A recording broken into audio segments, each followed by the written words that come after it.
Cinema হলে এসে গেছে সিনেমাপের খাঁচা। আর এই সিনেমার গানগুলো নিশ্চয়ই তোমাদের এখনও অবধি খুব পছন্দ হচ্ছে। তো এই সিনেমার মিউজিক ডিরেক্টর মৌসুমী চ্যাটার্জি আজকে আমাদের গেস্ট, যিনি গান, বাংলা কালচার, বাংলা গান নিয়ে অনেক কিছু বলেছেন এই পডকাস্টটা ভীষণ ইন্টারেস্টিং। যদি মিস করো অনেক কিছু মিস করে যাবে। তো পুরো পডকাস্টটা দেখতে ভুলবে না। আর হ্যাঁ, সাবস্ক্রাইব করে রাখো এরকম অনেক কন্টেন্টের জন্য। Enjoy the show.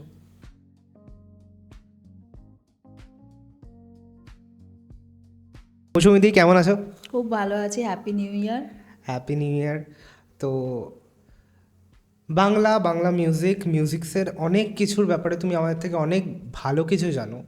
আর দেখো, মিউজিক্সের তো অনেক সুর তাল থাকে, ইনস্ট্রুমেন্ট, মাইক, গিটার, তবলা, হারমোনিয়াম।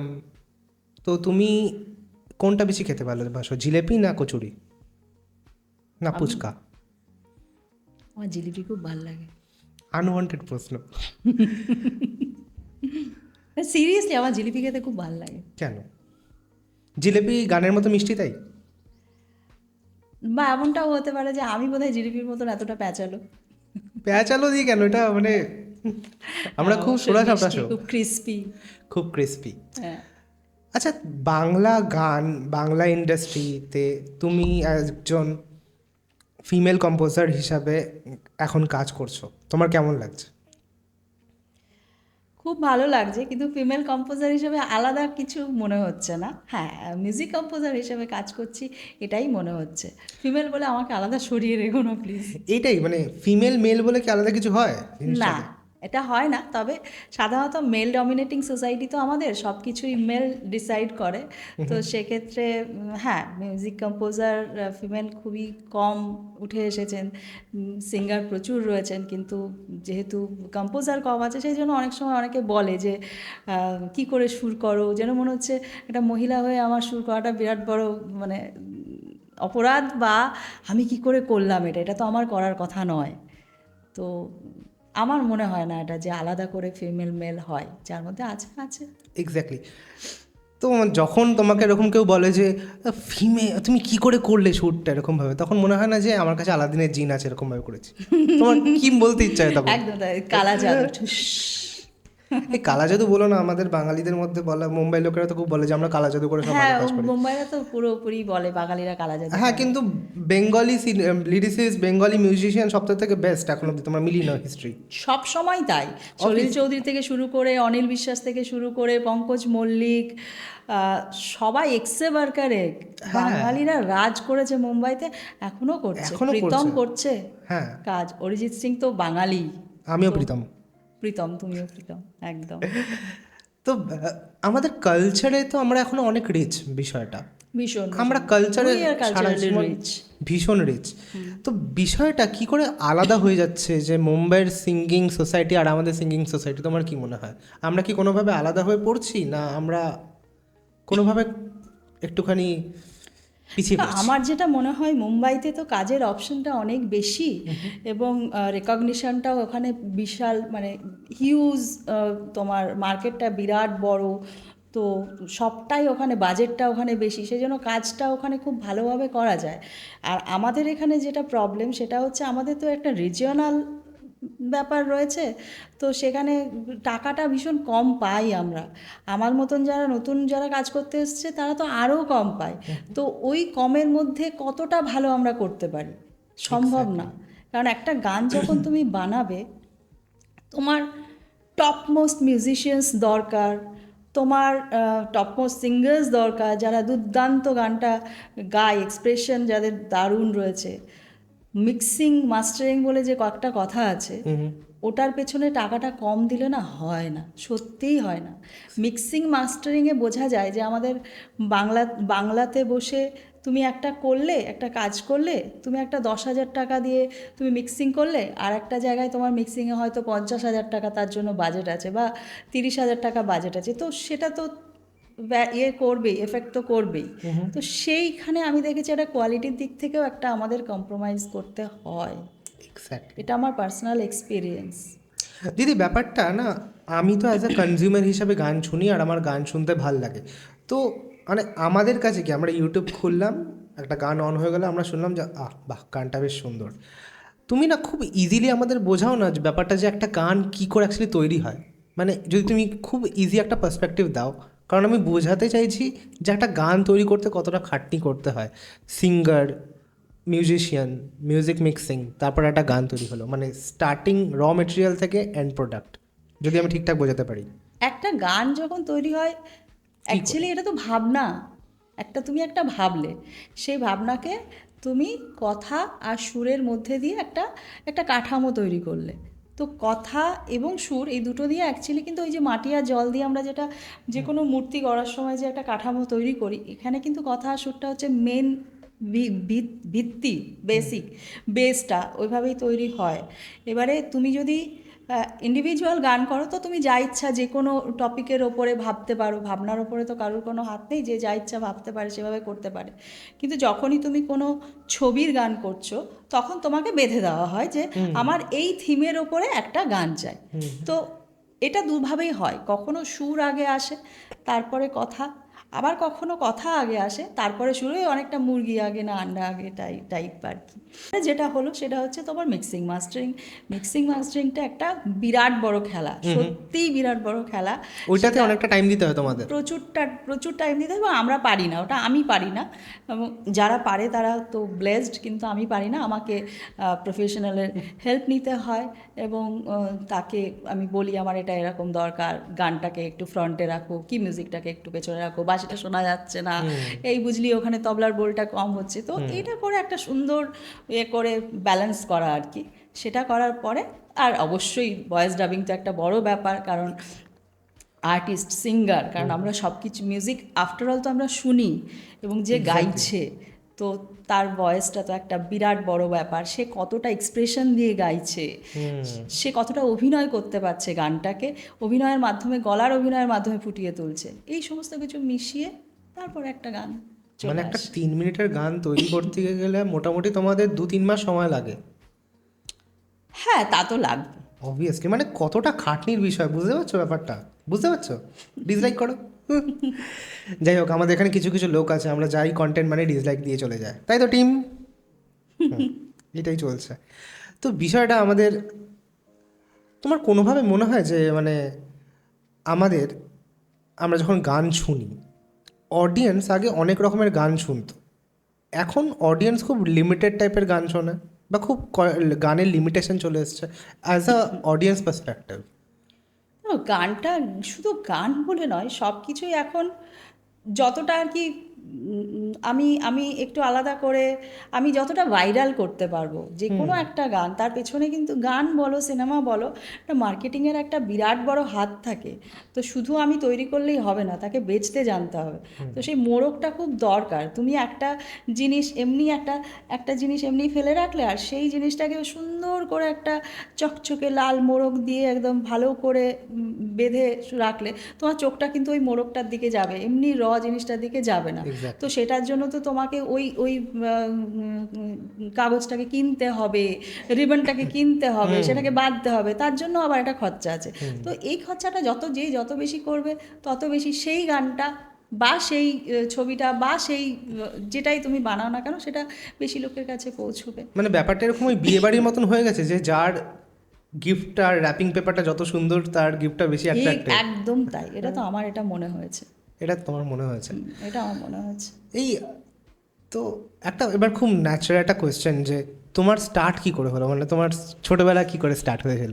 ছোটবেলা থেকে কি? সরি, আরে কোনো ব্যাপার না, আমাদের অডিয়েন্স খুব ক্যাজুয়াল, খুব কাশি খালি তুমি হচ্ছে ডিসলাইক মারবে না, হ্যাঁ, এখানে কয়েকজন লোক কাশির আছে জন্য না। ডিসলাইক মারলে বেরোবে একটা, আর কি বলবো। আরে এরকম আছে, মানে কি বলবো, একটা জায়গাতে আমাদের একজন অডিয়েন্স এসেছিল, আমি আপনার কথাই বলছি, হ্যাঁ, কি একটা খুব সুন্দর পডকাস্ট চলছে, হ্যাঁ আপনার কথাই বলছি, মাঝখানে কি একটা কমেন্ট লিখে দিয়ে চলে গেছিলো, এত বড় একটা কমেন্ট, নেগেটিভ।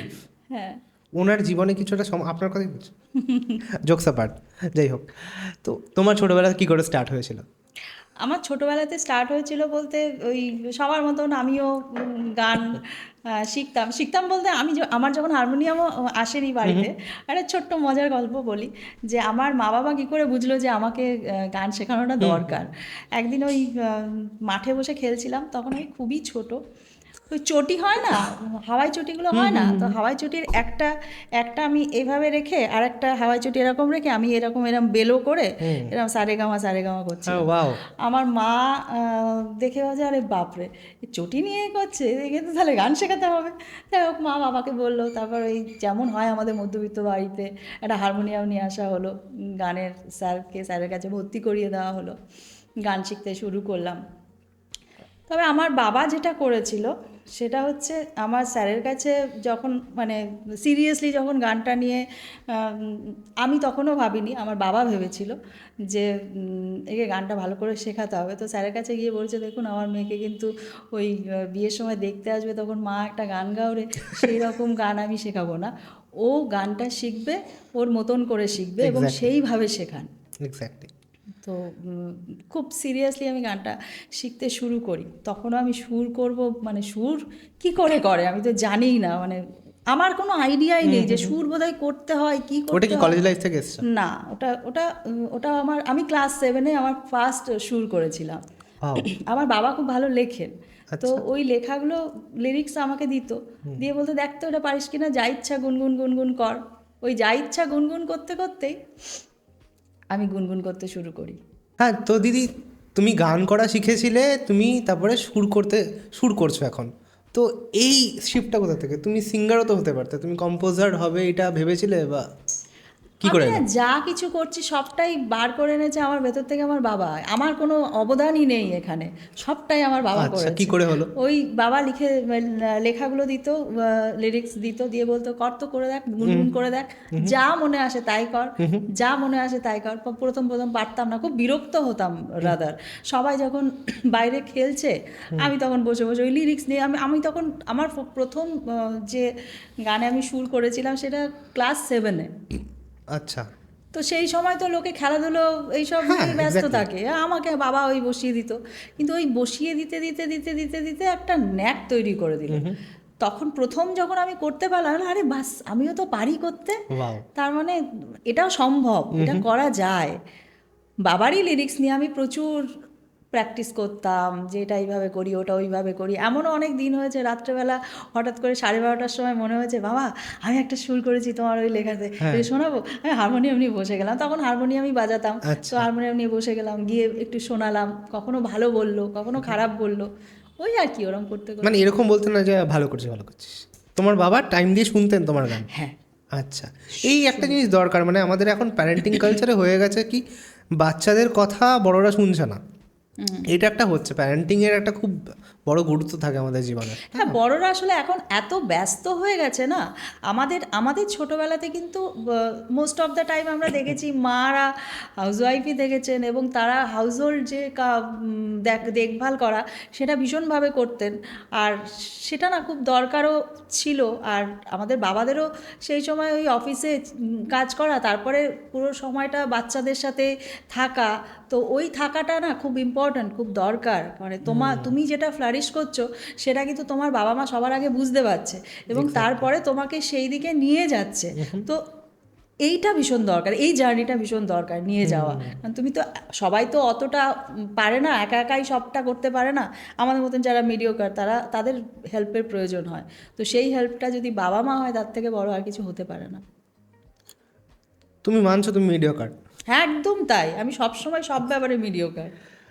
আচ্ছা, আমাদের বেঙ্গল ইন্ডাস্ট্রিতে একটা জিনিস খুব প্রচলিত, সেটা হলো সেলিব্রিটি কালচার। এখানে ভীষণ একটু সেলিব্রিটি কালচার আছে, বলা হয় এটা অনেক প্ল্যাটফর্মে, তুমি শুনবে যে এখানে সেলিব্রিটি কালচার হয়।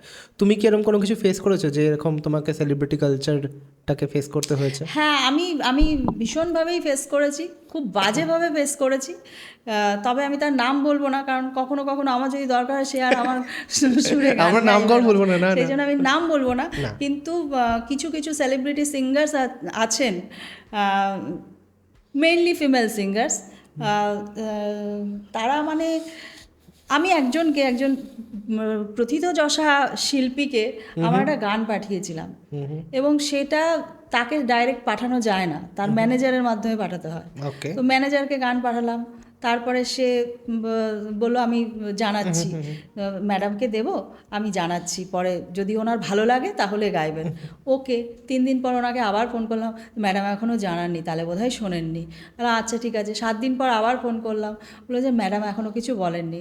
ওকে, 15 দিন পর আবার ফোন করলাম, তারপরে বলছে যে ও জানায়নি না, আপনাকে এখনও বলেননি না? বললাম না, বলেনি। তো বলছে যে আমি বললাম যে একটুখানি জানুন যে উনি গাইবেন কি না, কারণ আমার তো এদিকে আমার একটা ছবির গান ছিল। তো বললো যে ইনফ্যাক্ট ম্যানেজারটা নিজে উনি নিজে খুব মানে হয়েছেন, এম্বারাসড হচ্ছিলেন যে আমি বারবার ফোন করছি, বারবার উনি কিছু বলতে পারছেন না। তারপরে বললেন দাঁড়ান আমি জেনে আপনাকে জানাচ্ছি। আবার আমি মাসখানেক পরে তারপরে আবার ফোন করলাম, পরে বললো তাহলে বোধহয় ম্যাডামের পছন্দ হয়নি। আচ্ছা আচ্ছা ঠিক আছে। তো এটা আমায় প্রথম দিনই বলে দিতে পারতো, মানে প্রফেশনালিজম কোথায়? তুমি সেলিব্রিটি স্ট্যাটাস মেনটেন করছো, তো তোমাকে তো প্রফেশনালিজমও মেনটেন করতে হবে। নেই আমাদের এখানে প্রফেশনালিজম ভীষণ ভীষণ কম। মানে আমি জানি না, আমার বলা উচিত না, কারণ আমি সবে শুরু করেছি। বলে সবে শুরু করলে হাম্বল হওয়া উচিত। এবার হাম্বল হতে হতে মাটিতে মিশে যাবো এবারে। বিনয়ের ডিপটি মোবাইল তো জোরে জোরে আমরা অতি বিনয়ী হয়ে গেছি। হ্যাঁ। তো এই তোমার এই মিউজিক যখন তুমি ক্রিয়েট করো, তোমার ব্যাকএন্ডে মাথায় কি থাকে? যে আমাকে মিউজিকটা ভালো বানাতে হবে, না আমাকে অডিয়েন্সের মনে পৌঁছাতে হবে, না আমাকে মার্কেটিং ভালো করে ভিউজ বা ভাইরাল হতে হবে, কোনটা? এখন আমার যেটা মনে হয়, যে কোনো মিউজিক বানাতে গেলে যদি ছবির গান না হয়, যদি ইন্ডিভিজুয়াল হয়, তাহলে তো কোনো ব্যাপারই নেই, যা ইচ্ছা তুমি করতে পারো। যখনই কোনো ছবির গান করবে, তো তোমাকে তো তখন ডিরেক্টর ডেসক্রাইব করবে যে আমার এই সিচুয়েশনের ওপরে আমার এরকম একটা গান দরকার, তখন তো তোমায় বেঁধে দিল, তো তোমাকে সেই অনুযায়ী ভাবতে হবে। কিন্তু যখন সে যেভাবে বলবে, সে যেমনটা চাইবে তেমনটাই তোমায় দিতে হবে। তো সেক্ষেত্রে যদি ডিরেক্টর তোমাকে সেই লিবার্টিটা দেয়, সেই স্বাধীনতাটা দেয় যে আমার শুধু এই কনসেপ্ট, এরপরে তোমার যা ইচ্ছা করো, সেক্ষেত্রে তখন মনে হয় আমি সুন্দর করে গানটা বানাবো।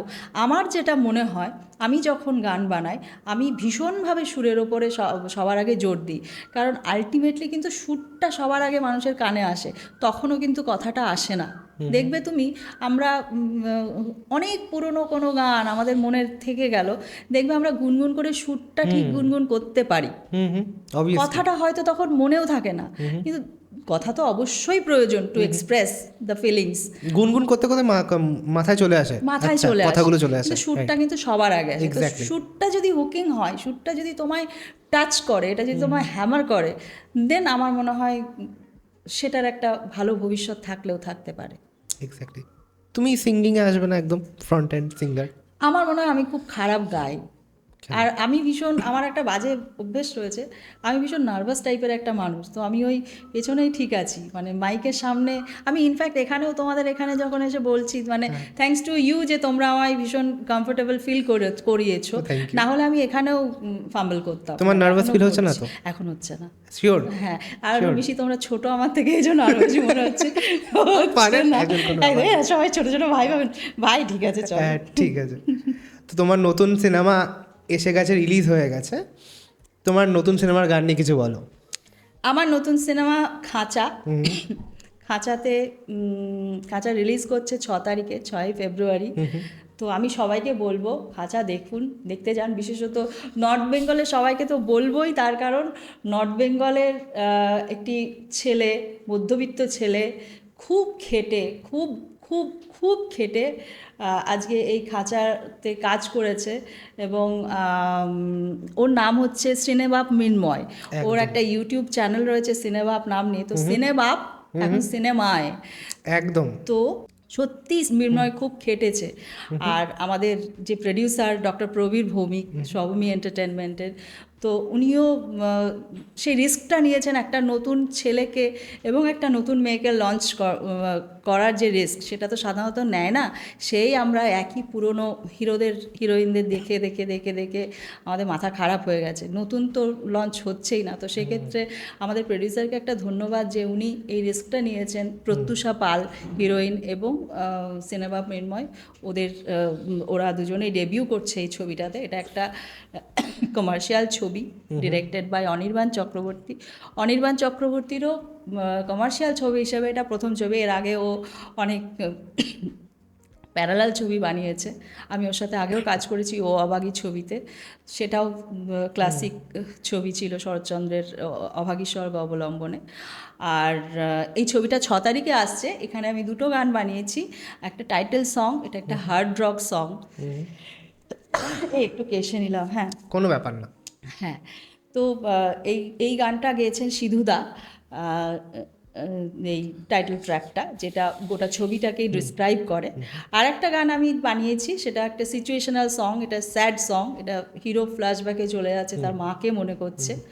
এই গানটা নিয়ে আমি একটু বলবো। সেটা হলো, আমায় যখন অনির্বাণ ডিসক্রাইব করেছিল এই গানটা কিভাবে করব সেটা বলার জন্য, তখন আমায় বলেছিল যে এটা কোনো আরবান ছবি কিন্তু নয়, এটা মফস্বল গ্রাম বাংলা, এই এই পটভূমিকার ছবি। এবং আমাকে আরেকটা যেটা বলেছিল যে সেটা হচ্ছে আমার এই সিচুয়েশনাল এই গানটা বানাতে গেলে যেটা আমার মাথায় রাখতে হবে সেটা হলো একটু যেন সাউথ ঘেঁষা হয়। তো আমি চেষ্টা করেছি সেই সেই ধরনের ফ্লেভার একটা আনার জন্য। আরেকটা বলেছিল যে এই গানটা না, এই গানটার মধ্যে যেন একটা অদ্ভুত একটা শূন্যতা থাকে, একটা একটা একটা হাহুতাশ থাকে, কাঁদতে হবে না কিন্তু ভেতরটা যেন ফাঁকা লাগে। তো এই কথাগুলো বলেছিল, আমি চেষ্টা করেছি, ওটা অলরেডি রিলিজ করেছে, সারেগামা থেকে রিলিজ হয়ে গেছে, খুব ভালো ফিডব্যাক পাচ্ছি। দুর্নিবার গেয়েছে গানটা, দুর্নিবার সাহা। আর সিনেমাটা যারা যারা দেখবে না তাদের খাঁচায় ভরে দেওয়া হবে। একদম একদম, প্লিজ ডিসলাইক দেবে না, লাইক করো তো জলদি, কি করছো? প্লিজ লাইকটা দাও না গো, বাচ্চা বাচ্চা ছেলেটা খুব, হ্যাঁ। ছেলেগুলো সব কাজ করছে, কেন ডিসলাইক? এক্স্যাক্টলি, এটা একটা লাইকেরই ব্যাপার, পয়সাও লাগে না। হ্যাঁ, একটা জাস্ট ক্লিক। একদম। আর আপনি দিন, আপনি তোর কাজই এটা। এই বিষয়টা হচ্ছে কি বলতো, গান না মানুষের এখন খুব প্রিয় জিনিস, যে ওটা মানুষের যখন গান সবসময় প্রিয় না না, জিনিস। আমি বলছি কি বলতো, মানুষ যখন একা থাকে তখনও গান শোনে, যখন মানুষ ট্রাভেলিং করছে তখনও গান শোনে। একদম। তো তোমার কি মনে হয় যে আমরা আমরা কোথায় ল্যাক করছি এখন? আমরা বলতে আমরা যারা ইয়াং জেনারেশন, আমি কয়েকজন ইয়াং জেনারেশন যারা আমার বন্ধু, তাদের মধ্যে একটা ব্যাপার আছে না, তারা বলছে না যে বাংলা গান খুব কুল নয়। এই জিনিসটা একটা আছে, এটা তোমার কেন মনে হয় যে ওরা ওয়েস্টার্ন সং বা ওয়েস্টার্ন বিট সং, ঠিক আছে আমি এটা অফ টপিক একটু যাচ্ছি, কিছু মনে করো না, যে western song, western beat song, যেগুলোতে খালি লিরিক্সের কোনো মা বাবা নেই, বিট আসছে ডিক ডিক ডিক করে না মাথা নাড়াচ্ছে, জেন জি টাইপের জিনিসপত্রগুলো, তো ওরা সেই ক্ষেত্রে যে আমাদের যে বাংলা ট্রেডিশনাল সংসগুলো হয় সেগুলোকে অতটা প্রায়োরিটাইজ করছে না। কোথায় ল্যাগ হচ্ছে? অ্যাকচুয়ালি কী বলো তো, আমার যেটা মনে হয়েছে যে এখন মানুষের কাছে না সময় ভীষণ কম। এক্স্যাক্টলি, এত ব্যস্ত মানুষ তোমার। আর বাঙালিরা কি, বাঙালিরা একটু সারা জীবনে একটু ল্যাদখোর, মানে একটু ল্যাদে চলে, একটু ধীরে সুস্থে আমরা সব কিছু করি, আমরা ভাবি। বাঙালিরা ভীষণ থিঙ্কিং পার্সন হয়। তো যে কোনো কিছু, আমাদের লিরিক্স হোক, আমাদের সুর হোক, ভীষণ সুদিং হয় এবং তার জন্য সময় লাগে শুনতে। এক্স্যাক্টলি, তার আমরা জন্য একটা একটা শান্ত, একটা অনেকটা সময় রিল্যাক্সড মুড, এইগুলো প্রয়োজন পড়ে। তো সেটা আজকের দিনে দাঁড়িয়ে না, ওটা পাওয়া খুব মুশকিল। মানুষ এত ব্যস্ত, মানে ধরো না, আজকে তুমি আমি এখানে বসে আছি, আমরা কিন্তু ভেতরে কটা বাজে রে, এখন 3:30 বাজে, আচ্ছা 4টে থেকে ওইখানে যেতে হবে, 5টা থেকে ওটা রয়েছে, 6টা থেকে এটা রয়েছে। তুমি আমাকে বলো যে সময় যদি না থাকে, তুমি যদি রিল্যাক্সড না থাকো, তুমি একটা গান কি করে শুনবে, আর একটা গান, সেই গানটাকে কি করে বুঝবে? আর যদি তুমি নাই বোঝো, তাহলে তুমি কি করে তাকে ভালোবাসবে? এক্স্যাক্টলি, কিন্তু ফিল করতে হবে। গান শুনলে কিন্তু আমাদের অবভিয়াসলি রিল্যাক্সড ফিল হয়। হ্যাঁ, হয়। আমরা তো আমরা বাঙালিরা খুব কালচারালি রিচ, এবার এই ব্যস্ততার জগতে আমরা এত দ্রুত হয়ে গেছি, তার জন্য আমরা আমাদের কালচার থেকে কোনোভাবে দূরে হয়ে যাচ্ছি। তোমার কি এটা মনে হয়? হ্যাঁ হ্যাঁ হ্যাঁ, এটা আমার মনে হয়। দেখো, আমাদের আমাদের আগে বাবা মারা বাংলাটাকে না খুব যত্ন নিয়ে পড়াতো। আজকালকার বাবা মাদেরকে দেখবে, যাদের তোমার এই বাচ্চারা 2, 3, 1, 4 এইসবে পড়ে, দেখবে, আমি নিজে শুনেছি, জানো তো, আমার ছেলেটা না বা আমার মেয়েটা না বাংলাটা একেবারে বলতেই পারে না। এবং এবং অদ্ভুতভাবে আমি দেখেছি, শুনে মনে হয় খুব কুল না, ওটাতে না ভীষণ গর্ব বোধ হয় যে আমার ছেলে বাংলা পড়তে পারে না, আমার মেয়ে বাংলা বলতে পারে না ভালো করে। আমরা যদি একটা বাংলা উচ্চারণ ভুল করতাম, আমাদের বোধহয় ঠাস করে একটা চড় মারতো, পরে বলতো এটা হলো এইটা, এইভাবে উচ্চারণ করো। আর আজকের দিনের বাবা মারা ভাবে যত খারাপভাবে তুমি বাংলা উচ্চারণ করবে, তত তুমি কুল, তত তুমি স্মার্ট, তত তুমি প্রো ইয়ো। এক্স্যাক্টলি। দিদি এইখানটাতে না আমি একটা পয়েন্ট অ্যাড করছি, তুমি জানো আমাদের বাংলাতে এরকম অনেক স্কুল আছে, so called English medium school, যেখানে বাংলায় কথা বলে শাস্তি দেওয়া হয়। তাই এক্স্যাক্টলি, কিছু ফাইন দেওয়া হয়, এমনকি স্টুডেন্টদের সবার সামনে কান ধরে উঠবস করা হয়, যেহেতু তুমি একটা বাংলা ওয়ার্ড উচ্চারণ করেছো, তোমার সবসময় ইংলিশেই কথা বলতে হবে। বলার নেই। তো ছেলে মেয়েগুলোর বেস থেকেই মাথায় কি ঢুকছে যে বাংলা বললে শাস্তি পেতে হবে, একদম। তো তাদের কাছে জিনিসটা কুল হয়ে যাচ্ছে, কিন্তু জিনিসটা সাউথে কিন্তু এটা নয়। নেই তো। সাউথে কিন্তু ওরা ইংরেজিটা দুর্দান্ত বলে, ওরা এবং যে রাজ্যে থাকে সেই ভাষাটাও কিন্তু তারা দুর্দান্ত বলে। এক্স্যাক্টলি। তুমি এআর রহমান যে এত ভালো হিন্দি, প্রচুর, এআর রহমানকে আমি ভগবান মনে করি, সিরিয়াসলি ভগবান, আমার মনে হয় যেন সরস্বতীর বরপুত্র। তো ওই লোকটাকে আমি দেখেছি, এতগুলো তো হিন্দি গান বানিয়েছে, কিন্তু তুমি খুব কম হিন্দি বলতে শুনবে, ও কিন্তু ওর ভাষাতেই বলে বা ইংরেজি বলে, যাই হোক সে তার ভাষাটাকে কিন্তু প্রায়োরিটি দেয়। আমরা বাঙালিরা যখনই কোনো অবাঙালিদের সাথে কথা বলি, ছেড়ে দাও অবাঙালি, আমরা বাঙালিদের সাথে কথা বললেও আজকাল ইংরেজিতে কথা বলি, Exactly. বাংলাতে বলি না, কারণ তাহলে মনে হবে আমি আনস্মার্ট, আমি বোকা। আমি জানি না কোনো ভাষা, একটা ভাষা কি করে ইংরেজি বেশি বলে সে শিক্ষিত হয়, মানে শিক্ষার সাথে কিন্তু ভাষার কোনো সম্পর্ক নেই। মানে তুমি ইংরেজিতে তুমি পড়াশোনা করলে তুমি ইংরেজিটা ভালো বলবে, খুব স্বাভাবিক, তার মানে এটা নয় যে তুমি আমার থেকে বেশি শিক্ষিত। না, আমার তো মনে হয় না। শিক্ষা তো তোমার ব্যবহারে বেরোয় না, একদমই যে তোমার তাই। ব্যবহার যদি খারাপ হয়, তুমি যে ভাষায় কথা বলো সেটা খারাপই। একদমই তাই। তো বাংলাতে বললে কি করে মানুষ কুল হয় না, আমার আমার আমার জানা নেই। ম্যানার্সের কোথাও একটা সমস্যা চলে আসে। হ্যাঁ, এবং সেই সমস্যাটা যেটা, সেটা কিন্তু আমাদের বাচ্চাদের কোনো দোষ দিয়ে লাভ নেই, ওটা বাবা মাদের সমস্যা। বাবা মারা যদি ঠিক থাকেন, তার বাচ্চারা এমনিই ঠিক হবে। তো আমাদের বাংলা কথা বলা বেশি করে প্র্যাকটিস করা উচিত এখন, কারণ বাংলাই আমাদের মানে এটা মাতৃভাষা যদি না। বলতে হয় বাংলা কথা বলা হ্যাঁ, প্র্যাকটিস করো বাংলায় exactly. বসে, এর থেকে খারাপ কিছু আর হতে পারে না। এক্স্যাক্টলি। তোমার কোনো এরকম কোনো ফেস হয়েছে যে এরকম কোনো সিঙ্গারের সাথে তুমি কাজ করেছো, যাকে তুমি কাজ হয়ে গেছে তারপরে ফোন করছো যে আয় আমাদের প্রিমিয়ার আছে বা কোনো শো আছে, আয় আসো আসো, সে আসেনি? হ্যাঁ হ্যাঁ, বেশিরভাগই তো আসেনি, যা খুব বাবা। কম এসেছে। মানে আমি পার্টিকুলারলি নাম বলবো দুটো মানুষের, একজন হলো রূপঙ্কর দা, রূপঙ্কর বাগচি। আমি রূপঙ্কর দার সাথে প্রায় 3টে গান করেছি, আমার কম্পোজিশনে রূপঙ্কর দা গেয়েছেন। এবং আমি ছবির গান, তো ছবির প্রমোশনে আমি যখনই রূপঙ্কর দাকে ফোন করেছি যে দাদা এরকম আসতে হবে, এখানে একটা প্রমোশন রয়েছে, মিউজিক লঞ্চ রয়েছে, রূপঙ্কর দা কিন্তু এসেছে। 10 মিনিটের জন্য 15 মিনিটের জন্য হলেও রূপঙ্কর দা কিন্তু এসেছে। সিধুদা আর একজন, সিধুদার সাথে আমি কাজ করেছি, সিধুদার সাথেও আমি 3-4টে গানে অলরেডি কাজ করেছি। তো সিধুদাকেও আমি যখনই বলেছি দাদা এরকম কিন্তু আসতে হবে, সিধুদা যদি কলকাতাতে থেকেছে তাহলে সিধুদা এসেছে। ইভেন ছেড়ে দাও সমিতদার সাথে আমি কোনো কাজ করিনি, তবুও সমিতদা এসেছে। তো কিছু কিছু মানুষ আছেন যারা সত্যি ভীষণ হাম্বল, যারা সত্যি আমাদের মতন, যারা নতুন যারা আসছে তাদেরকে এগিয়ে এসে হেল্প করেন। আবার কিছু কিছু আর্টিস্ট রয়েছে, তাদের নাম আমি বলছি না, কারণ নাম বললে আমি জানি না কখন প্রডিউসার বলবে ওকে নাও, তখন আমি তাকে নিতে পারবো না। কিন্তু কিছু কিছু আর্টিস্ট রয়েছেন যারা ফোনটাও ঠিক করে ধরে না, গান করার সময় ধরে, গান করে, তাদের যা রেমুনারেশন সেটা নিয়ে চলে যায়, তারপরে আর তারা খুব বেশি ইন্ডালজ করে না।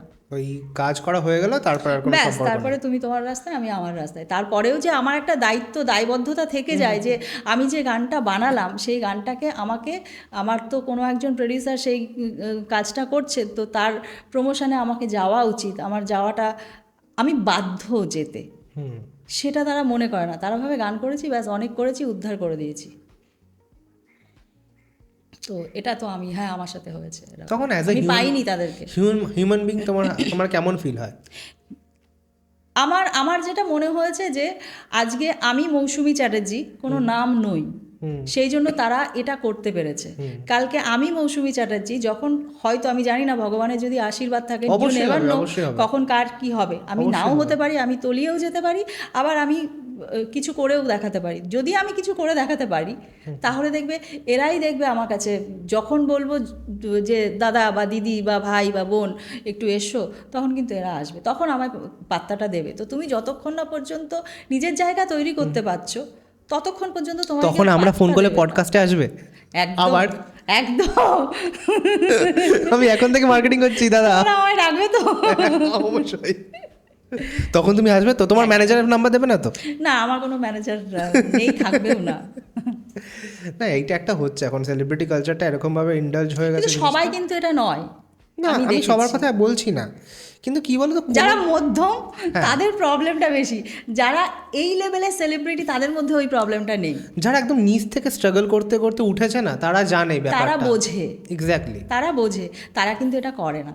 এক্স্যাক্টলি, তুমি ঠিকই বলেছো। তো মানটা বড্ড খারাপ, তারা না পারে এইটা করতে, না পারে এটা করতে, মধ্যেখানে থাকতে থাকতে ভাবে যে সব কিছুতেই আমার বোধহয় মান সম্মানটা চলে গেল, আমাকে বোধহয় এরকম করা উচিত, আমার বোধহয় এর ফোনটা ধরা উচিত না, আমার বোধহয় এখানে যাওয়া উচিত না। তো এই ফ্রি ব্যাপারটা এদের মধ্যে থাকে না, তো যার জন্য এরা এত বেশি কমপ্লিকেটেড হয়, আর সেটাই তাদের বিহেভিয়ারে। আর্টিস্টের মধ্যে যদি এত বাঁধন থাকে, সে কি আর্টিস্ট হতে পারে? আজকের দিনে কোথায় গো, যে সেই আর্টিস্ট কোথায় যারা শুধুমাত্র আর্টটাকে ভালোবেসে থাকে, সেটা তুমি হাতে গুনে দু একজন পাবে, সবাই নয়। এক্স্যাক্টলি, মানে আমার গান গাইতে ভালো লাগে বলে আমি গান গাইছি, আমি গান থেকে ইনকাম করব বলে আগেকার দিনে তো এটা হতো না। না, আগেকার দিনে ব্যাপারটাই আলাদা ছিল, তারা সাধনা করতো, আমরা কেউ এখন সাধনা করি না। আমরা ভাবি যে আমি কত তাড়াতাড়ি সেলিব্রিটি হয়ে যাব, বিশেষত এই সোশ্যাল মিডিয়া আসার পরে প্রত্যেকে তো নিজেকে ভাবে সেলিব্রিটি। এই সেলিব্রিটি টার্মটা যেটা তুমি বললে, ওটা তোমার কাছে কি? তোমার কাছে কারা সেলিব্রিটি?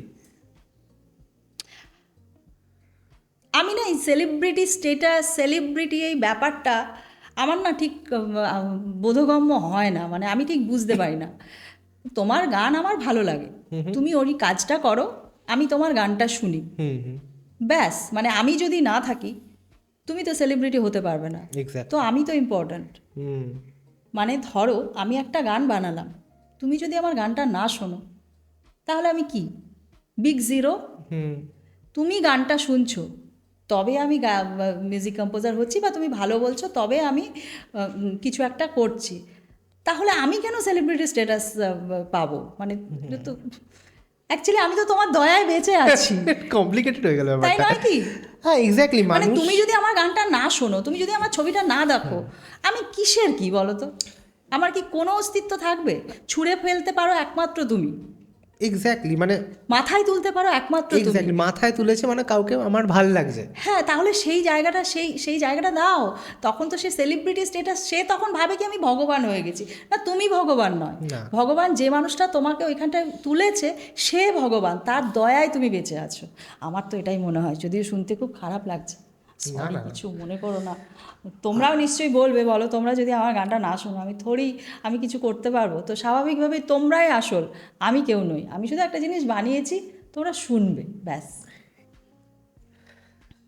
এই রিসেন্টলি আমাদের একজন খুব প্রিয় সিঙ্গার বলিউড থেকে অবসর নিলেন, অরিজিৎ সিং। তোমার কি কোনোদিন ইচ্ছা ছিল ওনার সাথে কাজ করার? ভীষণ ইচ্ছে ছিল, কিন্তু আমি তো কিছু করার আগেই উনি অবসর নিয়ে নিলাম। আমার খুব খারাপ লেগেছে যে আমার ওনার সাথে কাজ করা হলো না, কিন্তু এটা যার যার নিজের ব্যক্তিগত ডিসিশন, তো আমাদের তো সম্মান করা উচিত। এক্স্যাক্ট। তুমি ইন্ডিভিজুয়াল যদি অ্যালবাম শ্যুট করার চান্স পাও, তুমি করবে ওনার সাথে? সুযোগ পেলে কে না করবে? আমি তো Obviously. সুযোগ পেলে এ.আর রহমানকে দিয়েও গান গাওয়াবো। ইনফ্যাক্ট আমার এক বন্ধুর সাথে কালকে কথা হচ্ছিল, সে বলছে যে তোমার উচিত এ.আর রহমানের সাথে কাজ করা। হলো হ্যাঁ, মিউজিক কম্পোজার হিসেবে এ.আর রহমান আমার সুরেই প্রথম গান গাইবে। হ্যাঁ, এটা কেন হতে পারে না, আমাদের অবশ্যই হতে পারে জিনিসটা। ও বাপরে, দিদি, এতক্ষণ কথা হলো, কেমন লাগছে? খুব ভালো লাগছে আমার তোমাদের সাথে কথা কমফর্টেবল বলে, ফিল? খুব খুব। ওকে। তো ব্যাপারটা এবার তুমি বললে তুমি একটা সময় যখন তুমি খুব বড় কম্পোজার হয়ে যাবে, তখন কবে হব সেই জন্য আরে wait হবে, করছি। খুব তাড়াতাড়ি শিগগিরই হবে। আমরা সবাই তোমার জন্য প্রার্থনা করছি যে তুমি এক সময় খুব বড় কম্পোজার হবে।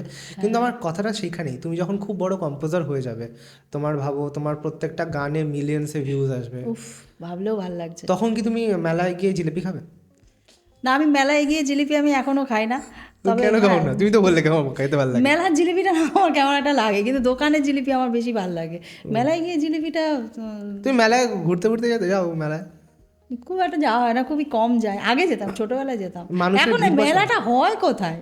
সেইভাবে তো মেলায় হয় না, অনেক চারটে জায়গায় লোকজন একটুখানি চারটে জিনিস নিয়ে বসে থাকে, ওইটুকুই। নাগরদোলা ভালো লাগে? নাগরদোলা আমি চড়তে পারি না, আমার ভীষণ মানে গা গুলোয় মাথা ঘোরে, পারি না। এমনি করে তুমি মেলায় ঘুরতে ঘুরতে গেছো? হ্যাঁ হ্যাঁ, সে ছোটবেলায় যাইনি, কত গেছি, আচ্ছা। পুতুল কিনেছি মেলার থেকে।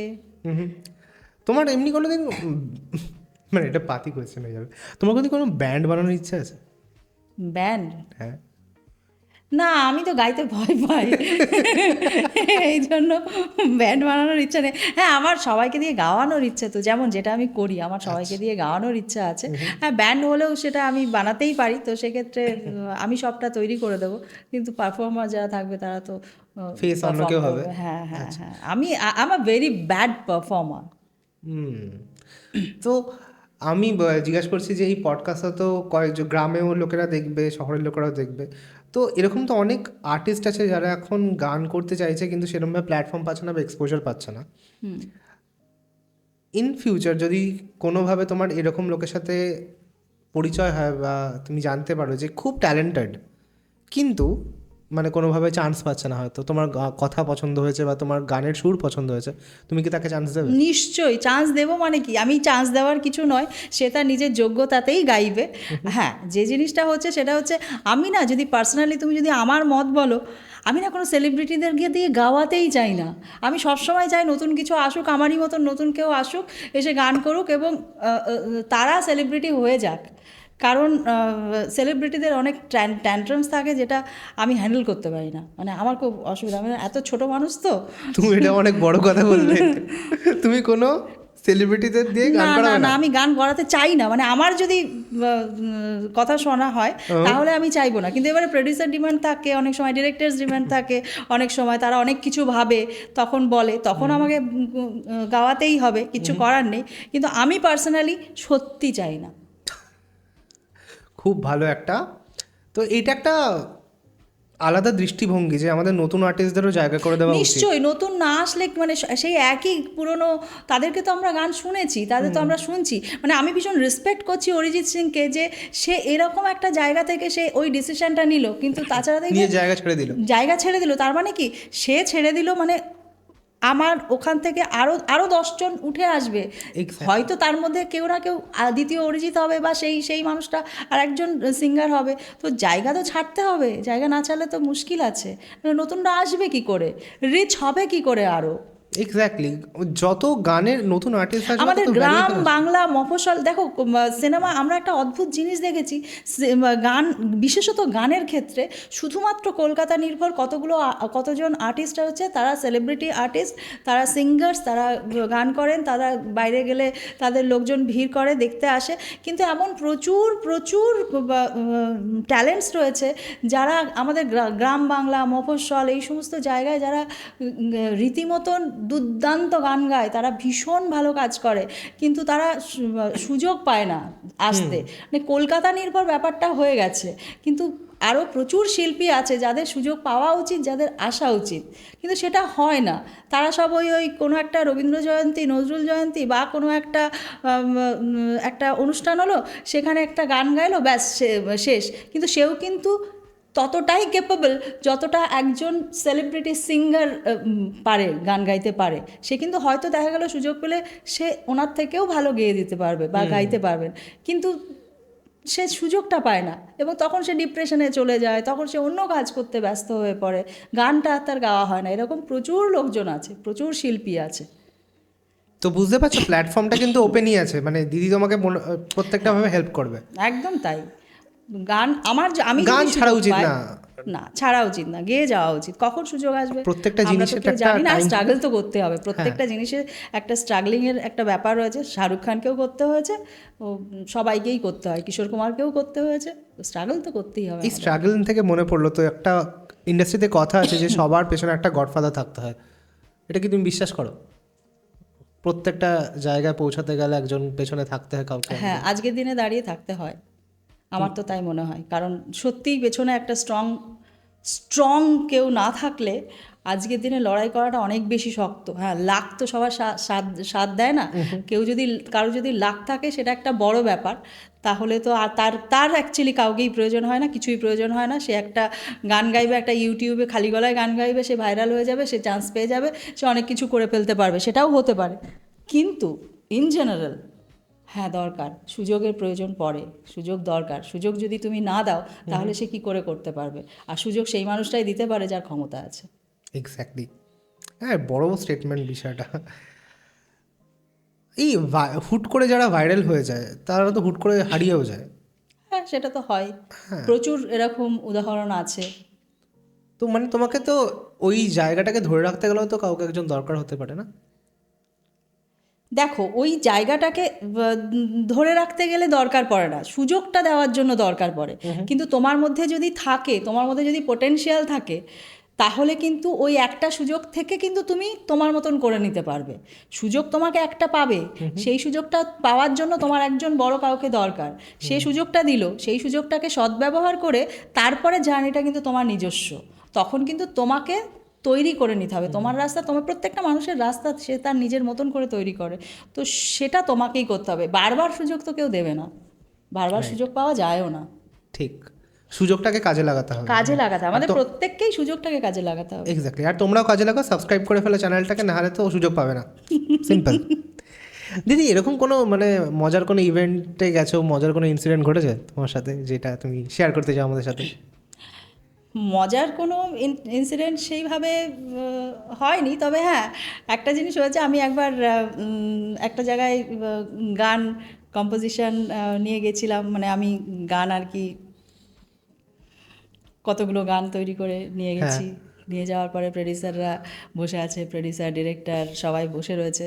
তো আমি একটার পর একটা গান করছি, তো তাদের পছন্দ হচ্ছে না। আমি 4খানা গান নিয়ে গেছিলাম, 4টে গানের 4টেই ওরা রিজেক্ট করে দিয়েছে। তো গানগুলো যেটা ছিল ওটা অ্যাকচুয়ালি একটা কমার্শিয়াল ছবির গান, এবং আমি যেটা নিয়ে গেছিলাম আমি জানতাম না যে ওটা কমার্শিয়াল ছবির বলে। তো আমি সিলেক্ট করেছিলাম একটু একটু ক্লাসিক, একটু অফবিট টাইপের।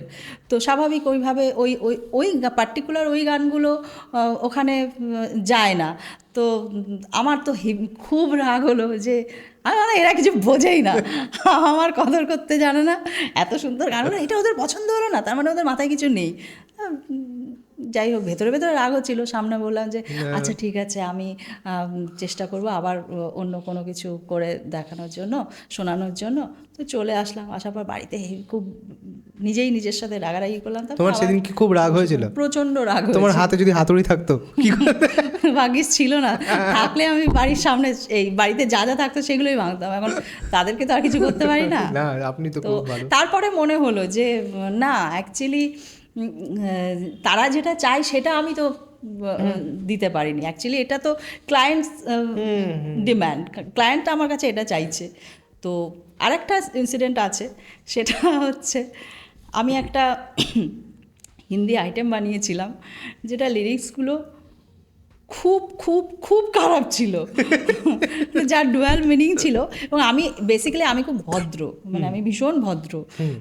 ওই লিরিক্সগুলো আমার পক্ষে উচ্চারণ করাই সম্ভব হচ্ছিল না, আমি কি করে গাওয়াবো। এটা খুব কুল ভাইবস আসছে জানো, তুমি এই আমাদের সাথে এতক্ষণ পডকাস্ট করছো, আমরা বাজে ওয়ার্ড, আমরা বুঝতে পারছি না তোমার তোমার অরাটাই ওরকম টাইপের যে আমরা খুব রিল্যাক্স ফিল করছি। সিরিয়াসলি থ্যাংক ইউ, তুমি পডকাস্টে এসেছো বলো। যে আমাকে এই কমফোর্ট জোনটা দেওয়ার জন্য। তো সেটা আমি নিজেই গাইতে পারছি না, এটা কি লিখেছে লিরিসিস্টার, যে এটা কি, কেন, ওমা প্রডিউসারের ওটা হেভি পছন্দ হয়েছে, এটাই করতে হবে। যা বাবা, এটা করতে গেলে আমি কি করবো, সেই কোনো মতে নাক ফাক ঢেকে আমি, হ্যাঁ নাকটা এরকম করে ঢেকে গাইলাম, মানে কারণ আমার সিঙ্গারকে তো দিতে হবে, বা আমাদের তো অত পয়সা নেই যে আমি অন্য আরেকজন স্ক্র্যাচ গাওয়ানোর জন্য কাউকে ডেকে নিয়ে আসবো, সে পয়সা আমার নেই, আমি নিজের স্ক্র্যাচ নিজেই গাই। তো যাই হোক, ওই নাক ঢেকে গাইলাম গানটা। তারপরে একজন পরে গাইলো আর কি, ওদের ভালো লেগেছে আর কি, এইরকম। তো আমরা একদম পডকাস্ট একদম শেষ অংশে চলে এসেছি। তো খুব তাড়াতাড়ি তোমার সিনেমাটা রিলিজ হয়ে গেছে, খাঁচা, তো তোমরা তাড়াতাড়ি দেখে নাও। এই সিনেমাটার গান করে তোমার কেমন লেগেছে? আমার খুব ভালো লেগেছে, মানে সবমি entertainment, producer doctor Prabir Bhowmick, director Anirban Chakraborty, এদের সাথে আমার এটা সেকেন্ড কাজ। তো আগে এদের যে ছবিটা করেছিলাম ও অভাগী, সেখানেও আমি খুব ভালো অ্যাম্বিয়েন্স পেয়েছিলাম, ভালো অ্যাটমসফিয়ার পেয়েছিলাম, ওরা আমায় লিবার্টি দিয়েছিল আমার মতন করে কাজ করতে। তারপরের বারও ডাক্তারবাবু নিজেই আমাকে ডেকেছেন, নিশ্চয়ই ওনার খুব ভালো লেগেছে আমার কাজ, তো সেই জন্য পরের বার আবার রিপিট করেছেন। থ্যাংক ইউ ডাক্তারবাবু, আমার পরের বার আপনি আমাকে সুযোগটা দেবেন। তো হ্যাঁ, সুযোগটা অবশ্যই ডাক্তারবাবু দিয়েছেন, যার জন্য পেরেছি। আর এখানেও আমার গান তৈরি করে এদের সাথে কাজ করে খুব ভালো লেগেছে। লাস্ট একটা কথা দিয়ে শেষ করব যে এটা আমার প্লিজ আলাদিন প্লিজ শুনো আলাদিন গানটা খাঁচা থেকে, ভালো লাগবে আশা করি, এবং কেমন লাগলো জানিও, এখানেই জানিও, এই পডকাস্টেই জানিও। আর গানটা আমরা ডেসক্রিপশনে দিয়ে দিচ্ছি, তোমরা অবশ্যই শোনো, একদম শোনো, জানাও। প্লিজ শোনো, জানাও কেমন লাগলো, খারাপ লাগলেও বলো, ভালো লাগলেও বলো, কিন্তু ওদেরকে ডিসলাইক দিও না। না না, খারাপ লাগলে দিয়ে দেয়, একদম ফ্যামিলির মতো তোমরা আমাদের। খারাপ লাগলে বলতে হয় না। লাস্ট প্রশ্ন, যেটা মানে আমার জন্য পার্সোনালি খুব ইম্পর্ট্যান্ট, এখানে অনেকের জন্য খুব ইম্পর্ট্যান্ট। আর এখন আমরা যেরকম সিচুয়েশনে আছি, আমাদের সিনেমার গান যেমন চলছে, পারফর্ম করছে, ফেলিয়ারকে কী করে হ্যান্ডেল করো তুমি? ফেলিয়ার, রিজেকশনস, এগুলোকে কী করে হ্যান্ডেল করো?